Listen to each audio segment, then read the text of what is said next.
As I was saying, so that we could watch on the videos and see, okay, just to play around, wearing something pertinent regarding the leather.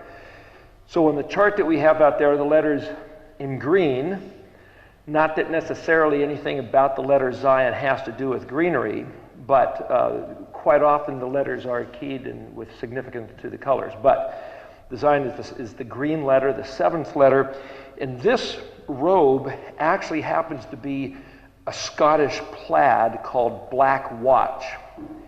And so the fact that I'm wearing this is not just because, oh gee, it's a casual, it's Shabbat, it's the day you're supposed to sit down. The word Shabbat literally means the place where you go back to sit. The place where you go back at the end of the day to sit, at the end of the week, you go back home. So the idea of necessarily having to get up and run to a meeting and putting on your Sunday best to go to church per se is not a Shabbatly thing to do. To actually be in a little rocking chair and sit back and maybe read the scriptures or take a nap is the Shabbatly thing to do. And that's Yahweh's commandment to his people. But he said, you better watch, keep, and guard. The word is shomer,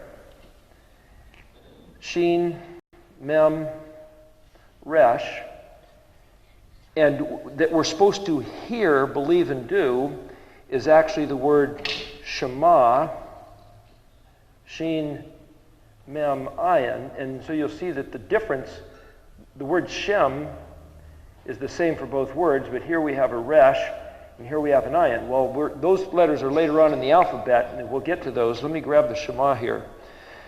This is another thing that Lee and Sarah printed up.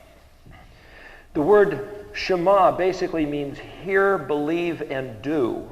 It's a collection of all three concepts. It's not, oh yeah, we hear. We heard all about that. And we're not doing anything about it because it has nothing to do with us. That's not Shema. It's translated, hear, O Israel. The word shomer was the first commandment given to Adam in the Garden of Eden. He was told to watch over the garden, but it's not just watch over it, it's to keep it, guard it, observe, to make sure everything's handled properly, and that's the word shomer. So this concept of the black watch, Scottish plaid, is something, if you're weaving on a loom, you're going to end up with a plaid pattern. So the ancient way of making textiles was plaid pattern. And if you're going to do something at night, as a sentry, as a guard, and as a watchman, you'd want a bit of a camouflage. So this is actually a kind of a Scottish or an ancient form of camouflage. It's the best they could do. It's woven with blue and black and green. So though this looks casual, again, here's these two voices, like the hay had two voices, and they're saying the bet had this binary kind of dualism regarding it. The two voices of the Shabbat is to relax, but be very vigilant about relaxing. So the juxtaposition of the vigilant guard of the black watch, keeping alert, watching all night, and then wearing the casual bathrobe is the point that we're trying to make about the Shabbat.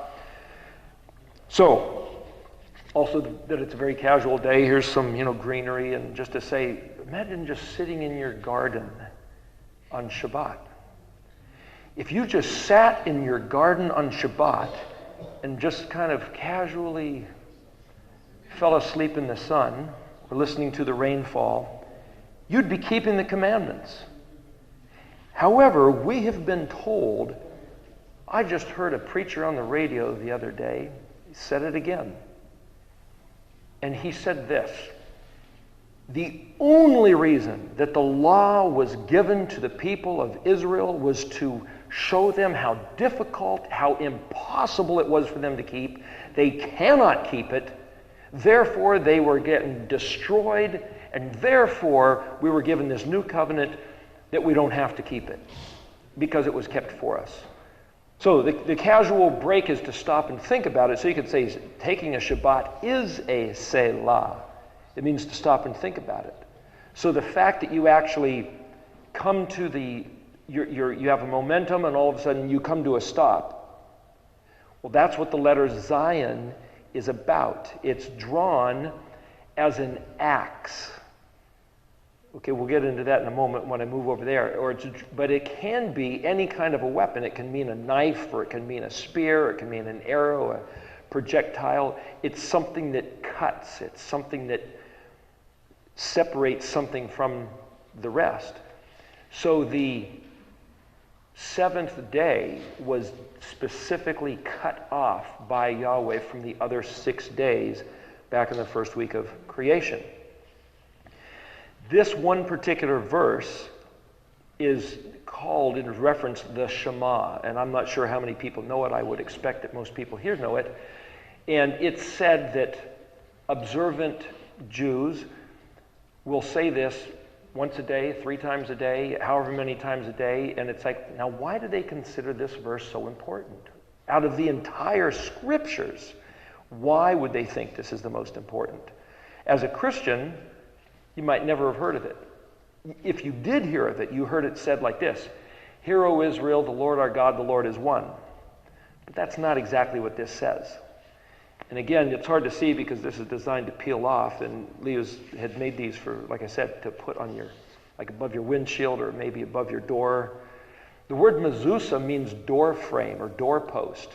And he says to have these words inscribed on your doorposts and on your gates and on your heart, and teach them diligently to your children. And so the idea of, say, well, if you put them maybe above on your windshield, this way it's always just looking at you when you're driving down the road, and the guy cuts you off and it's like, "Why you?" But this says Shema Israel, Yahweh Eloheinu, Yahweh Echad. Now, to translate it, that word Shema is not just hear or listen, it's hear with comprehension. The letter Ayin, which we're going to get to in a few weeks, is technically like scales of justice, weighing, measuring, calculating. If someone's going to sell you something and they say, "Oh, it's it's just a bunch of money," it's like, well, how much? Oh, somewhere around 100. Well, is it more or less? Is it 80? Is it 110? Is it 97? I mean, how much is it? The ayin has to do with weighing and measuring. It's also the word shekel. The shekel is a unit of money, like a dollar is, or a peso, a shekel. But shekel literally means to weigh. So when you consider something and you put it in the scales to determine it, the ayin speaks of judgment day when our life will be weighed and measured. So Shem, as we've said before, is the same as the word for name. It's also fame, renown, reputation, and the occupation, that which you're concerned with. So Yahweh's Shem is basically everything in the alphabet. As I started to mention last week when we were talking about the letter Vav, that there's a bit of a conundrum or a bit of a mystery how in John 1:1 it says, speak English according to the standard translation, it says the Word was with God, and the Word was God, and the Word became flesh and dwelt among us. How is that possible if He is God and He's with God, and yet He came down and became flesh, and then He's talking to? It's like, how does that happen? I'm not sure if I made it real clear last week, but the point is this. As we go back and reference the previous letters, there's this notion of the Ein Sof. The word Ein, A-I-N, is the way you'd sound it out in English. Aleph Yod Nun means without. It's like the word ain't. In English, the slang word ain't is nothing there. I ain't got nothing, ain't. Ein, without. Sof is like the word Yosef, which is to accumulate and gather. So the word Ein Sof literally translated means without limit. So the one without limit determined to make the universe. And to do this, we could call it Project Earth. Why? He had some motive. He had some reason. He had something at heart, something in mind for going about all the trouble or to develop this project. So this one without limit sits and thinks. It's like, well, let's see, how are we going to do this? What do I want to accomplish? Let's see. You know, and he could have come up with anything. What we see is the manifestation of what he came up with, which is why the letter Bet is the first letter of Bereshit, which is translated in the beginning, the book of Genesis, but the first word is Bereshet, and there's a large letter B, and the letter Bet means a house or a container or an embodiment. So the physical manifestation of everything we see is what the Aleph plan, Aleph is a silent letter, remember, so he came up with a plan, and then he put it into manifestation. And like you can't hear the Aleph, you can't see what was in the architect's mind, you can see the evidence of what he made by what exists. So the relationship between the Ein Sof and the Aleph and the Bet is that the Creator, the omnipotent one who decided what to make, Aleph, put it into material form, Bet, set it in motion, Gimel. Remember, Gimel is a letter with a foot, which is the verb, which is the action. And it's also then established a principle of motion, which has to do with reciprocal reciprocity, you might say. The Gimel shaped like a boomerang. It's that you send something out and it's going to come back.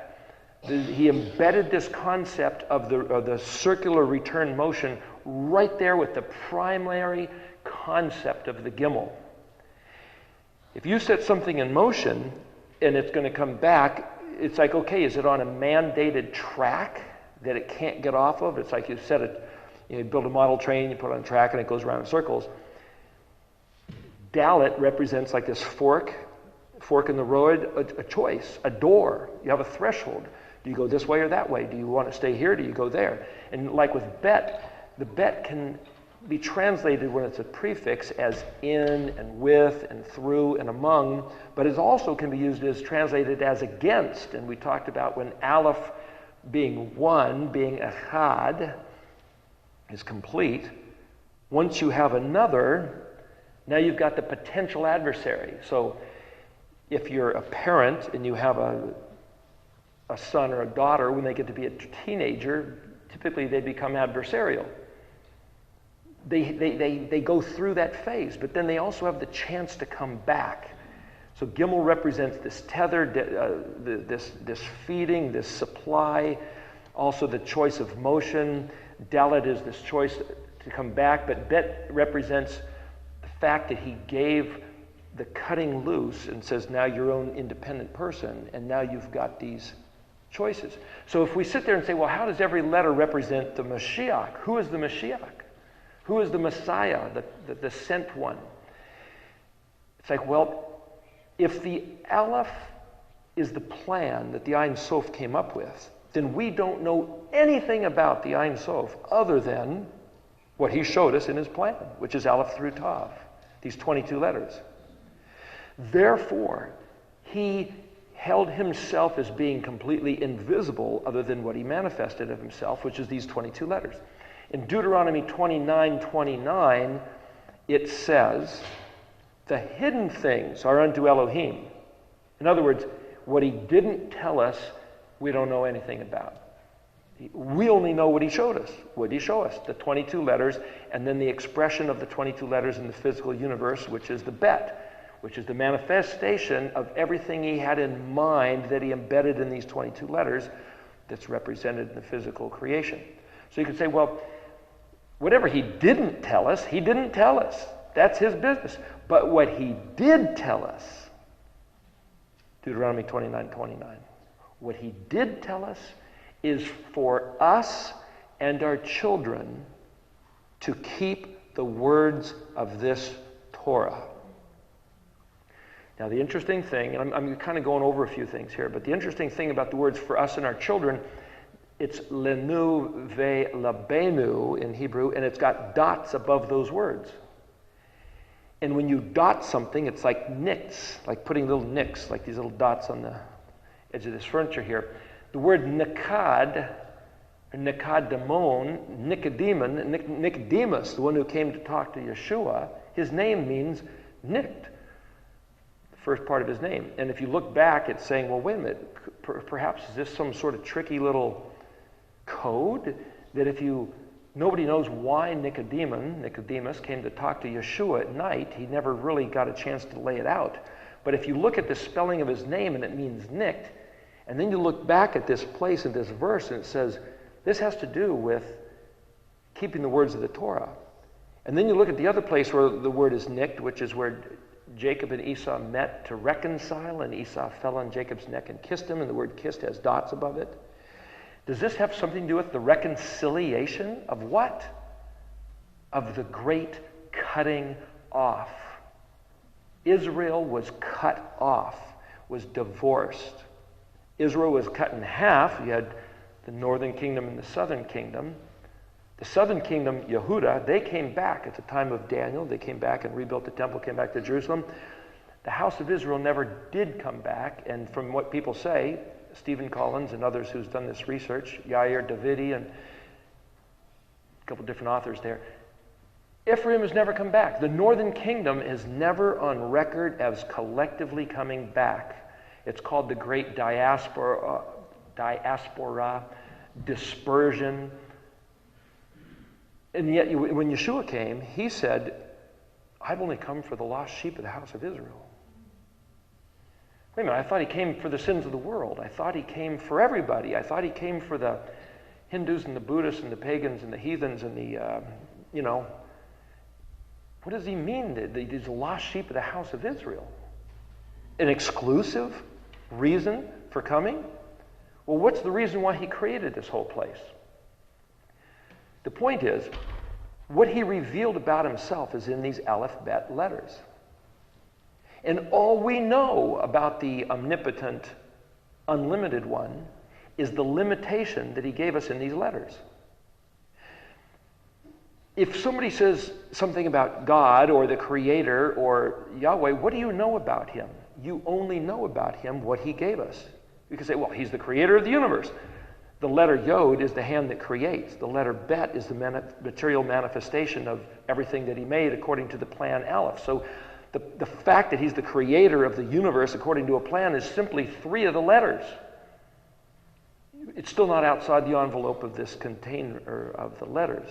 So my point is, if every single thing that the eternal, omnipotent one made and manifested about himself that we know is him is contained in these letters,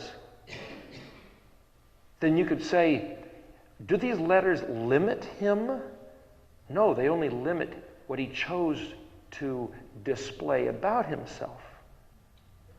Where'd these letters come from? Well, he designed them. So these letters aren't fully him, they're his expression. So they're with him, and as far as we know, they are him, because that's all he showed us about himself.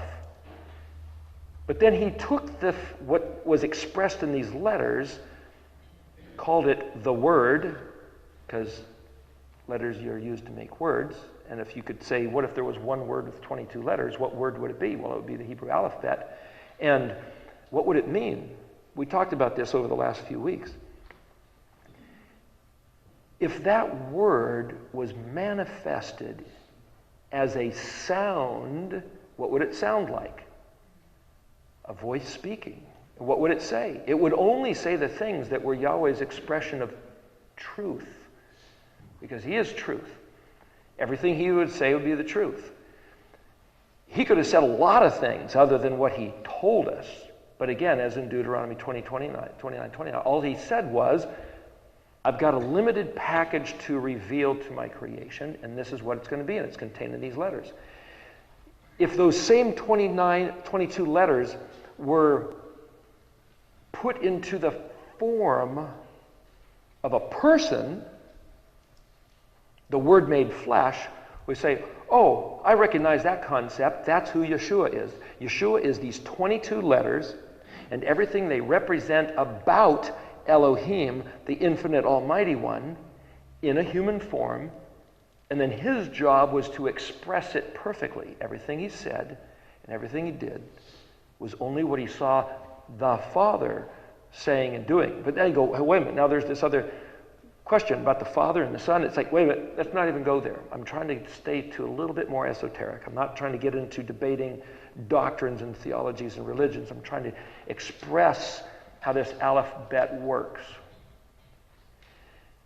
If Yahweh himself said, I'm going to make the Word turn into a human being, now we go, well, now that sounds like a doctrine. Okay, let's step aside from that for a minute. What if Yahweh says, I'm going to take the way that I've chosen to express myself by these 22 letters as a package, and I'm going to express them as, say, 7 parties.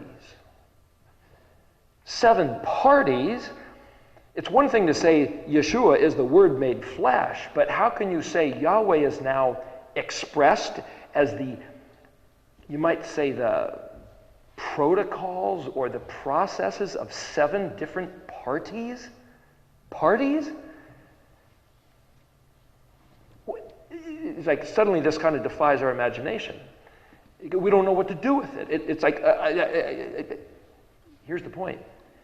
For Yahweh to say, I'm going to make myself known by words, I believe this is what the Hebrew alphabet is expressing. So when we're looking at the Hebrew alphabet, we're not just studying an ancient culture. We're not studying the Phoenicians. We're not studying Israel. We're studying what looks to be, by all the evidences of what the letters mean, Yahweh himself revealing himself in the contained package of these 22 letters.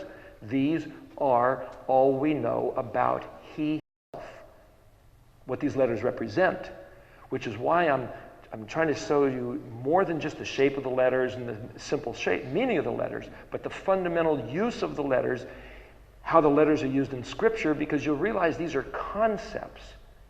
So the fact that Yahweh said the letter Hey is like this whisper and the shout, what's that mean? That means he chose to use the 2 different dynamics, 2 different extremes, to communicate to his people.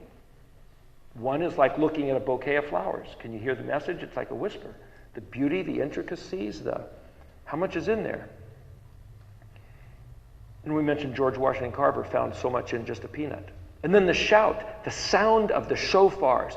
Mount Sinai, where you had thunders and lightnings and shofars and his voice speaking, and people were quaking, and they said, well, we heard and we didn't die, but if he speaks again, we'll certainly die, because this is just overwhelming. Well, the people established their own limit. If he wanted them to die, they would have died. They didn't die. They said, yeah, no more. Moses, you go listen, and you come back and tell us, and boy, we'll listen to you. But we better not hear that voice again, boy. It's just too much. Well, it wasn't too much. They chose their own limitation. We all do. We choose our limitations. And so what we're looking at in seeing these letters is, does he actually offer us a greater potential than we know about? Is he choosing to reveal things that we could apprehend if we chose to apprehend them? If we chose to make use of them? If we chose to understand and fathom them?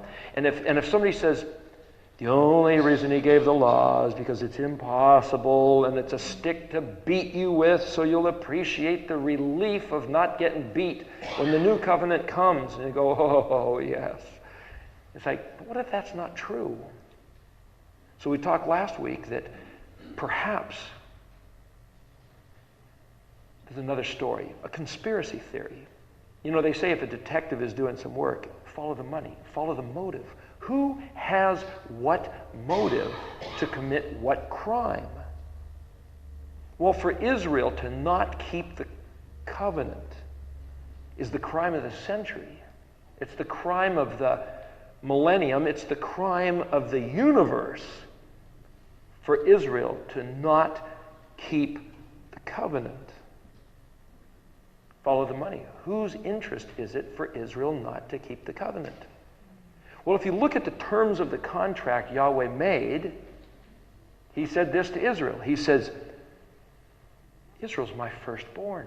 It's like, what? Wait a minute, Christian doctrine says Jesus Christ is the firstborn. He's the only begotten firstborn. It's like, again, I'm not here to squabble doctrines. I'm trying to look at the words that he used in the Tanakh, which is the Old Testament, the Torah, the Nevi'im, and the Kedorim. That's the instructions, the prophets, telling the people of Israel to go back to the instructions, and the writings, which poetically, like the Psalms, David and Solomon saying, how wonderful are the benefits of going back to the instructions. That's the Tanakh. So what does the Tanakh have to say? What the Tanakh says, Yahweh says, Israel is my firstborn. In fact, he had a message through Moshe to Pharaoh, and he says, Israel's my firstborn. Let my firstborn go. And if you don't, I'm going to kill your firstborn. And Pharaoh thought, hey, I can play this hand of poker with this guy. I don't know who this Yahweh is. And so he decided to, play card after card, as it were, and Pharaoh lost. Israel benefited. Because when Israel left Egypt, they took all the wealth of Egypt that Yahweh said, I'm giving this to you. But Israel, if you'll read the story, took what Yahweh gave Israel and they used it with arrogant oppression to one another, and then they went and flirted with the deities. The phrase is Elohim Achrim. It's translated the gods of others. There's more to it than that. But they turned their back on Yahweh, and all through the prophets, Isaiah, Jeremiah, Ezekiel, Yahweh says, what have I ever done to you? I gave you everything. I called you my own. You're my firstborn. You're my woman. You're my wife. You're my betrothed. Do you have a single offense against me? Yahweh said to Israel through the prophets. Of course, it's a rhetorical question because there is no answer, but it wasn't rhetorical. He asked them very specifically, you got something against me? Come here. Tell me what it is. Tell me what it is. Let's have a hearing. Let's bring heaven and earth as witnesses. What, Israel, do you have against Yahweh? Well, I've heard a few things that Israel has against Yahweh. You hear them on Christian radio all the time. Fact is, though, none of them are true. They've misrepresented the covenant, misrepresented the Torah, misrepresented his intention, and misrepresented why the things happened to Israel that happened to Israel. They didn't happen for those reasons. It wasn't because it was impossible. It was because Israel turned its neck and said, no way, we're not going to do it. So Yahweh, in the book of, I believe it's Isaiah here, he says, I told you that in stillness and rest was your strength. But you would not. You said, no, we will flee on fast horses. So he said, fine, I will give your enemies faster horses. And if you read all through Jeremiah, Isaiah, Chronicles, we'll get to some of that, it's the same story over and over again. Yahweh says, I'll take care of your enemies for you. There was a 1,000,000-man army, 2 Chronicles, I think it's chapter 20, a 1,000,000-man army from Africa, I think it was Ethiopia, came up to attack Jerusalem. And the king said, Yahweh, you're our help, you're our strength, we've only got you. And he says, that's right. And so he routed the 1,000,000-man army and sent the troops of Israel out to pick up all their stuff. There's another time, 185,000 men from Assyria died overnight. The angel of Yahweh struck them down. 3 days they spent picking up the loot, the gold, the silver, the food, the weapons, everything. It's like, imagine that half the world away, millions of people are laboring feverishly to develop armaments and plans and strategies and cranking out children to raise up an army, and they're producing a horde to come and attack us. Us meaning Israel. I'm not talking the nation state necessarily of a certain political structure or America or the Christians. I'm not talking about that. I'm trying to give you a picture of Israel and Yahweh's Israel. So half the world away or 1,000 miles away, people are frantically developing an army, growing food, putting together their horses, their oxen, building carriages, building weapons, making clothing, forming everything, all the accoutrements you need for a 1,000,000-man battle, plus the supply train going to it. And they crack the whip and they bring their men and they march them through the desert and they come right up to the doors of Jerusalem and they lay them down. It's like, here, Israel, this is for you. Because you called on the name of Yahweh. If you read these stories, that's the story. That's what it's supposed to look like.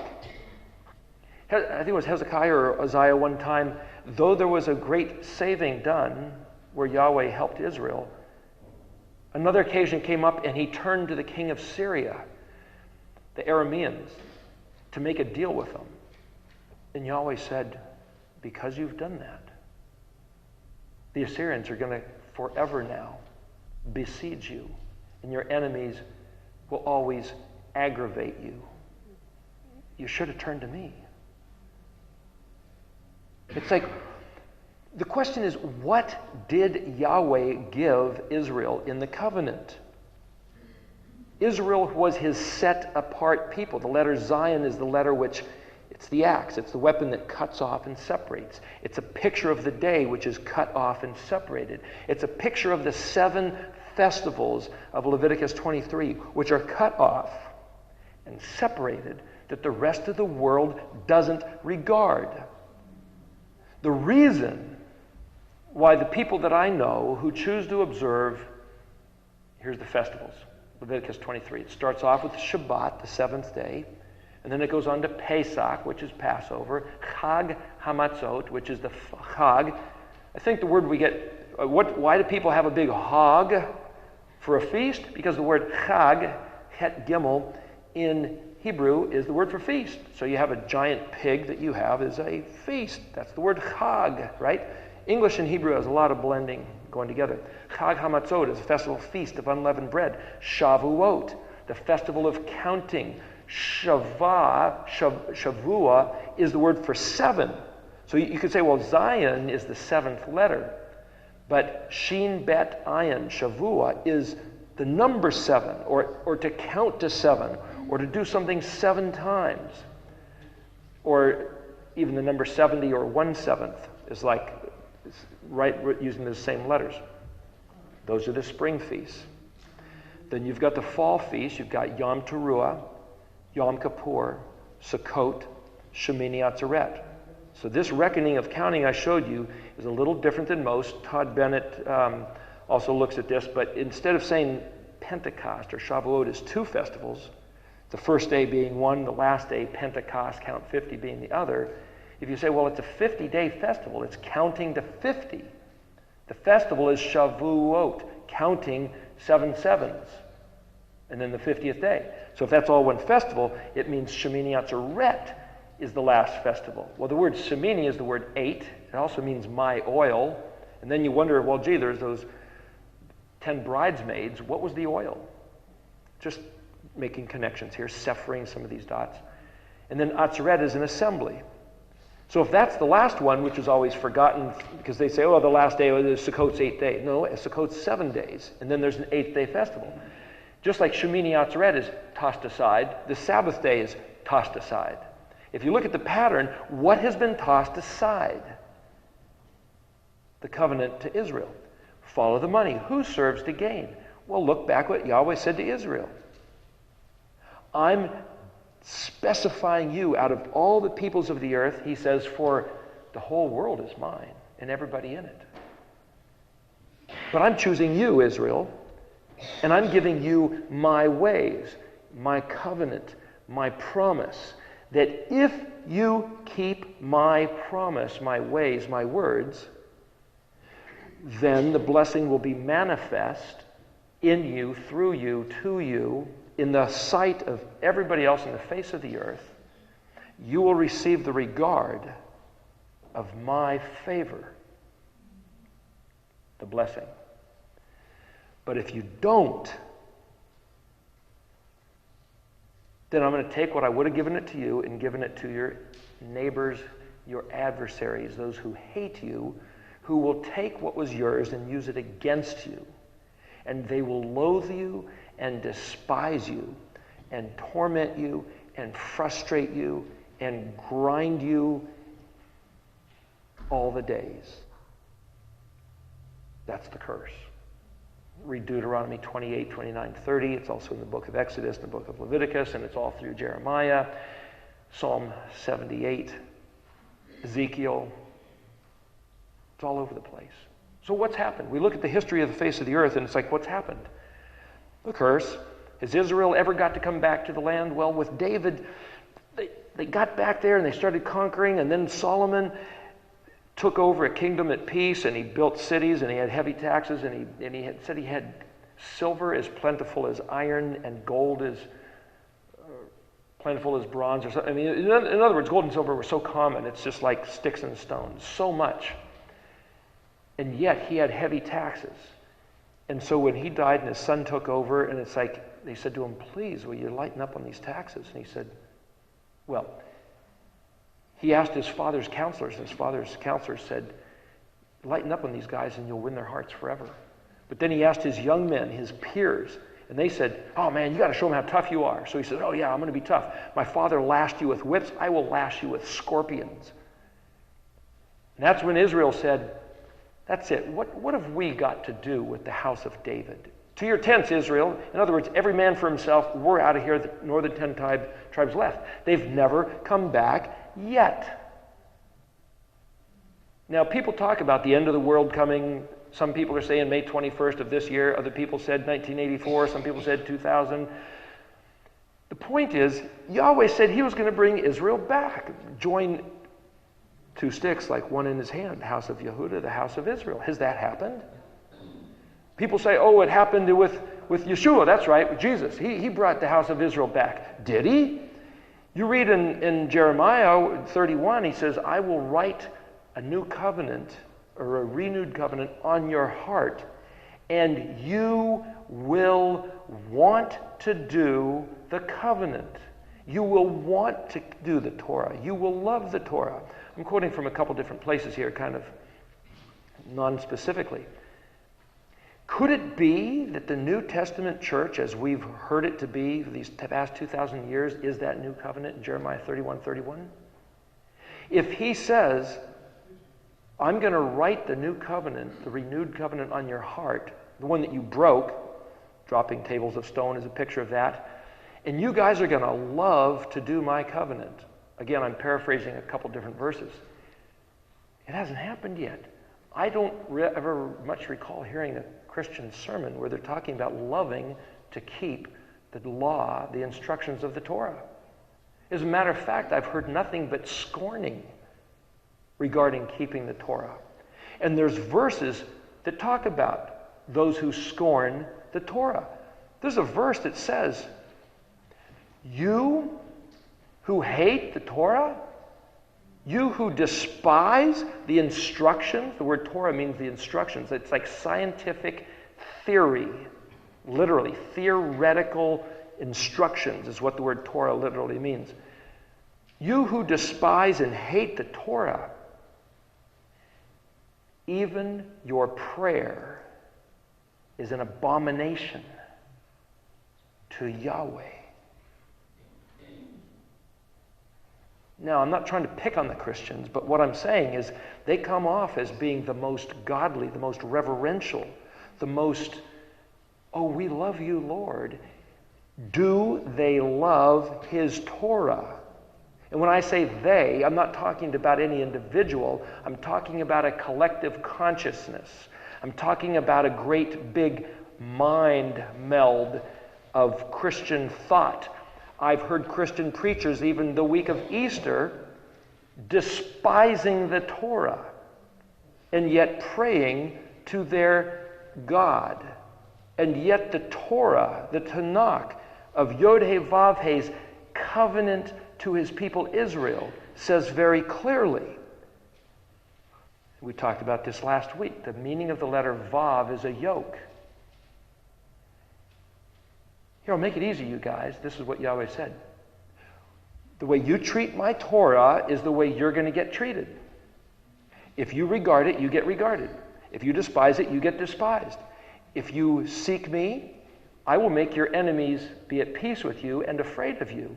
But if you turn your back on me, your enemies will hate you and dominate you. If you turn up your nose at my Torah, my nose is turned up at you. If you close your ears when I speak to you in my word, I'm going to close my ears while you scream, while your enemies brutalize you and pillage you and ruin you for hundreds of years and thousands of years. And we can say, the devil did it. Why? No, we did it because we turned our back on his word. And the meaning of this letter Zayin, this 7, is to say it's a weapon of something cut off, isolated, segregated, distinctively noted. One of the meanings, if you look at the chart we have in the back there, meaning of all the meanings of the letters, you'll see one of the meanings which is generally regarded by others, I didn't invent it, is that a fruit tree, when it's full of ripe fruit, is a Zayin concept. It's like, what does that got to do with anything? If you look at a tree throughout its cycle of the year, bare branches, little twigs coming out, fully leaved, but at the end of the summer, if you have a tree of grapefruit or orange tree or something with just these brilliant colored bulbs, it's dynamic, it's glorious. That's the concept of the Zayin right there. So the letter Zayin can be a threat, like the curse. The letter Zayin can be like that we mentioned last week, the moat around Yahweh's stuff. If the letter Het, which is a fence, represents the kingdom of Yod-Heh-Vav-Heh and all his stuff, it's like, come on everybody, let's go pillage the kingdom. Let's take everything we want. It's like, just a minute. Yahweh says, again, back in Chronicles, it talks about this.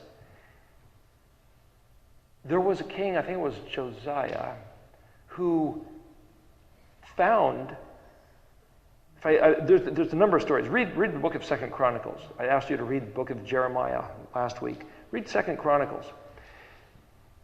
See the system, how it plays out. So there's this king that found the Torah, and it's like, what? They couldn't even remember ever seeing a Torah, much less reading it. We who are studying these things are in the same position. And there was weeping, there was wailing, there was lamenting. They had no idea what the instructions were. They thought they were doing the right thing all those years, and all of a sudden they found the Torah, and it's like, wait just a minute. We're going to call a fast. We're going to bring everybody about, and they brought them into. They cleaned up the temple, and I might be blending a couple stories, but basically it was the 16th day of the first month by the time they got the temple cleaned up. Well, the 14th day is Passover. They couldn't do Passover, but they said, hey, the instructions say we can have Passover the next month, the following month. If you're not ready for the first month, let's have it the next month. So they had a Passover the next month. And that they called in all the priests, the Kohanim, and they called in Levites. And it says the Levites were more zealous over cleaning themselves up and preparing than were the Kohanim. There wasn't enough Kohanim. And they ended up having 2 weeks of a festival of unleavened bread on one occasion. And it said they hadn't had that kind of a festival since the days of Samuel. And they were saying these words that we just said there. Hodu la Yahweh. Yahweh meaning, that's how you express Yod-Heh-Vav-Heh. There's different ways to express his name, but instead of Yahweh or Yahweh, it would be Yahweh is one way to pronounce it. Hodu la Yahweh. Ki tov. The word tov is good. For his good. Ki leolam chazdo. There's some psalms where it says Ki leolam chazdo multiple times, like after every phrase. Ki leolam chazdo. Another phrase. Ki leolam chazdo. Another phrase. Ki leolam chazdo. And I'm suggesting we learn how to say that because half a dozen times in the book of Chronicles, this was what they were chanting. You know, instead of USA, USA, it's like Ki leolam chazdo. Ki leolam chazdo. Hodu Yahweh, Kilei Olam Hasdo. I mean, we need to train our minds because we're trying to get the covenant back here. We're not just playing around. We're not just dressing up like Jews. This has nothing to do with them. They are one tribe of the 12 tribes. You take Joseph and say, well, he had 2 sons that Israel claimed as his. That makes 13. But the point is, they have done their job. The word Yahudah, Judah, means, and now I praise Yah. His mother said that. So the best of their ability, the word Hasid, have you ever heard of a Hasidic rabbi? The word Hasid is that word Chazdo. Chesed, tender, loving kindness. Get the Red Dictionary, it'll show you a couple other references to what that word means. But it's like, as a Christian, the general concept is, I don't care what they look like. I don't care what they call themselves. They're all going to hell. They don't believe that Jesus died on the cross. They're going to hell. All of them. It's like, is that true? Is that true? That's a doctrinal, theological study that we can have some other time. I'm trying to stick to the letters. But we go back and say, wait a minute, they don't even believe in the crucifixion, do they? Well, the letter Zayin happens to line up with the place of the crucifixion. It's right outside the Chet, which is the fence. It's right after the Vav, which is after the Hey, and the word Hey basically says behold, and Vav being a man, and Zayin being a letter that cuts, which is to say kills. Hey Vav Zayin can be read as behold the man slain. And there's a very famous line, very famous in Latin.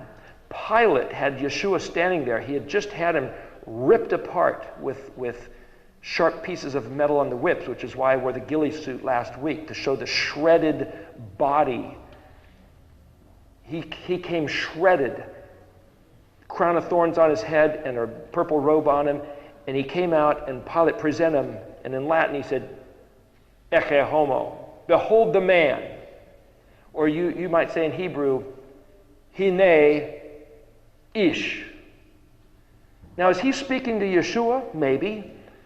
But if he says, behold man, Hine ish, he's also saying, here's a mirror, take a look at yourself. This is what you guys were asking for.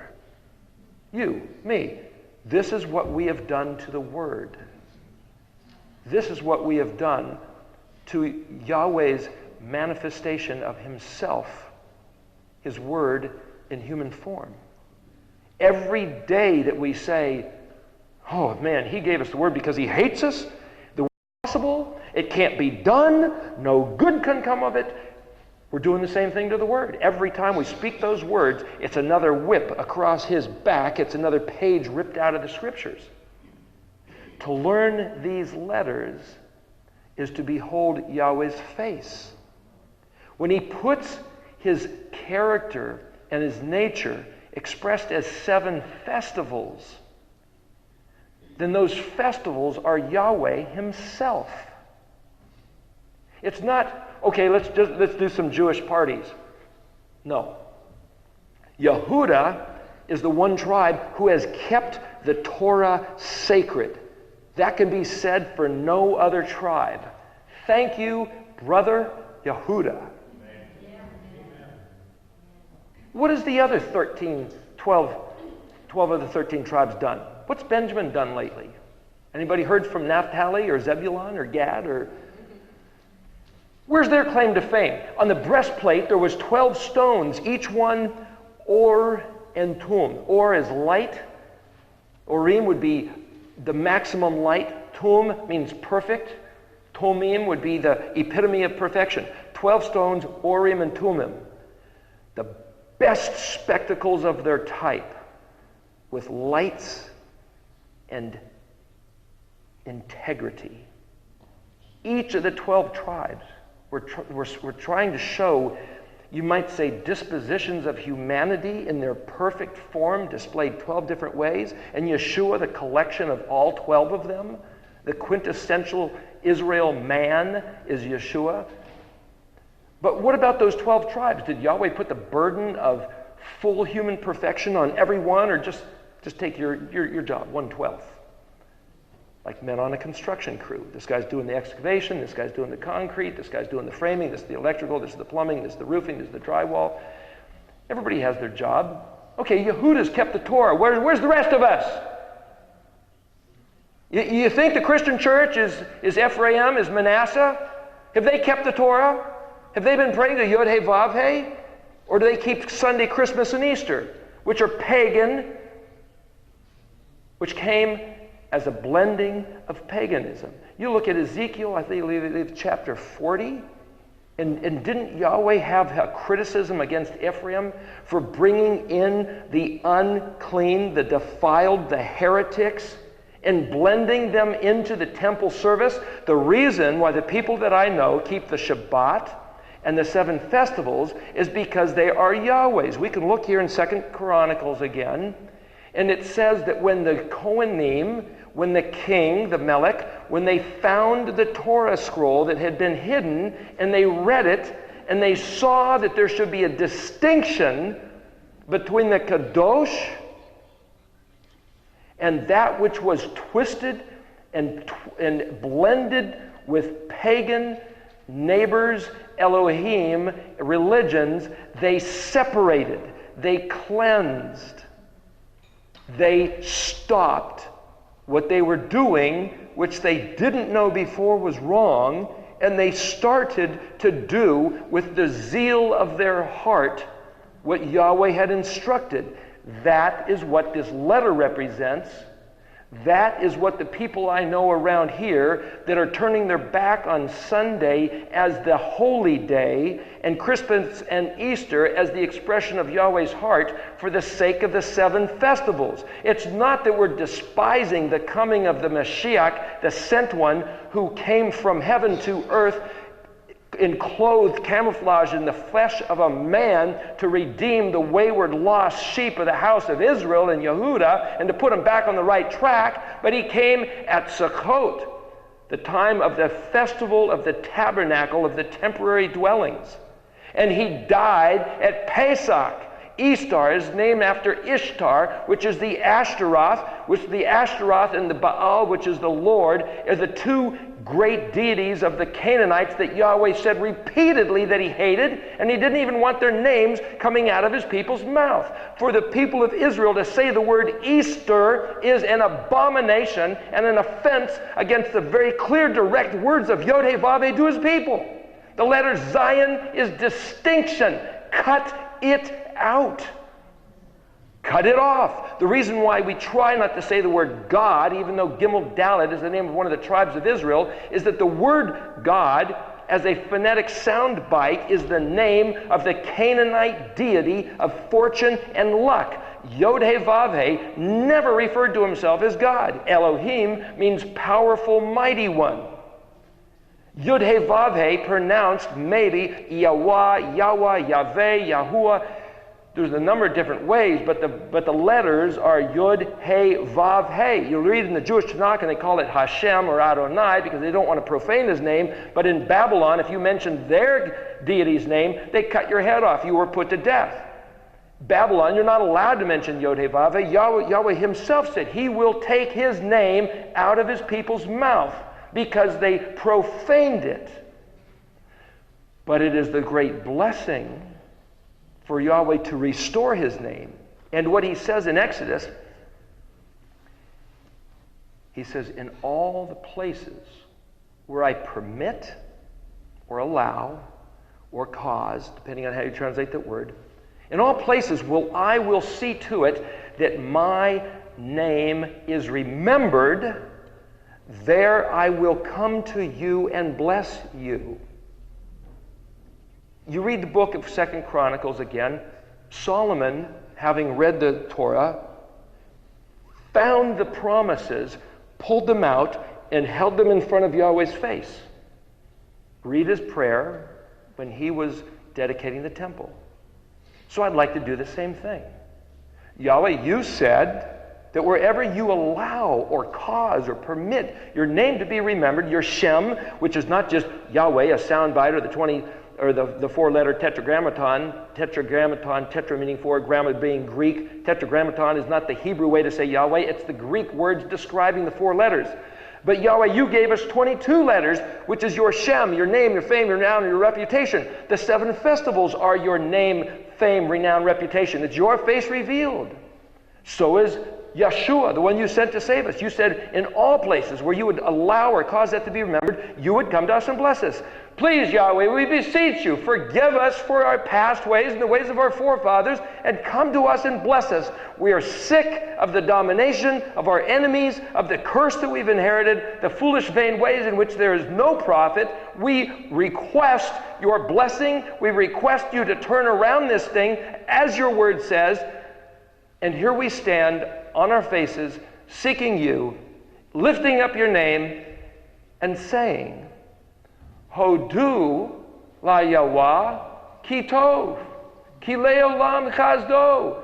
Yahweh, we know your mercy is for everlasting. We know this is not the end of the world. We know that your promises in your book haven't happened yet. We know that according to the calculation of Sephering, that this is the end of the 2,730-year curse. We know then, Yahweh, that you said you will allow your people, Ephraim, those scattered across the face of the earth, those that don't remember who they are, those who forgot their way, that we could come home. And Yeshua gave us numerous parables about the prodigal son, amongst others, that we could come home. Yahweh, we want to come home. This is home. These letters, this language, these festivals, this Shabbat, this knowing who you are, and as we read in your word through Isaiah and Jeremiah and Ezekiel and Zechariah and Zephaniah, we should read these things. He says he will restore the teaching of the Torah. And when he does, his people will turn to do Shema, what they hear, and then he will take the benefit out of the hands of Israel's enemies and give it back to Israel. That's who doesn't want it to happen. The ones that are hoarding the loot, and they know they're going to cough it up when Israel turns back to the covenant. The Zayin is, remember the Vav man, the drawbridge going back over the moat so we can come back to Yahweh's blessing. That's what this is about. That's the Zayin picture. So I'm going to come up here and show you the Zayin real quick, and then we're going to have a break in a minute. So for what it's worth, in Paleo, the letter Zayin is this axe shape. In modern, it's got the little thing up on top, and then it's almost the same thing as an axe. There's another way of drawing it, which was like this, which is like another way like this, which is like a plowshare that you drag across the ground to make furrows, like the whip that was dragged across Yeshua's back, like us taking a knife and cutting up this Torah scroll like the one king did with, I think it was it Elijah's words? I don't want to hear these things. This is like these discs that you drag across the earth.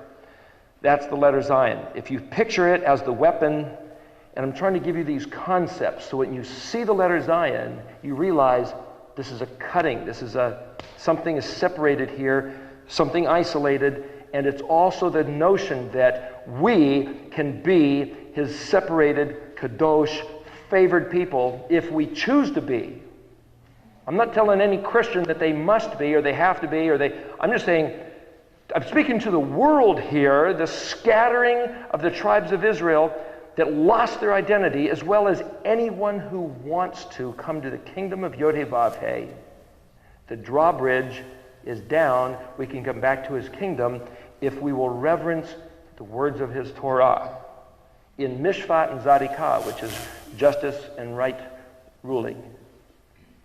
Anyway, time for a break.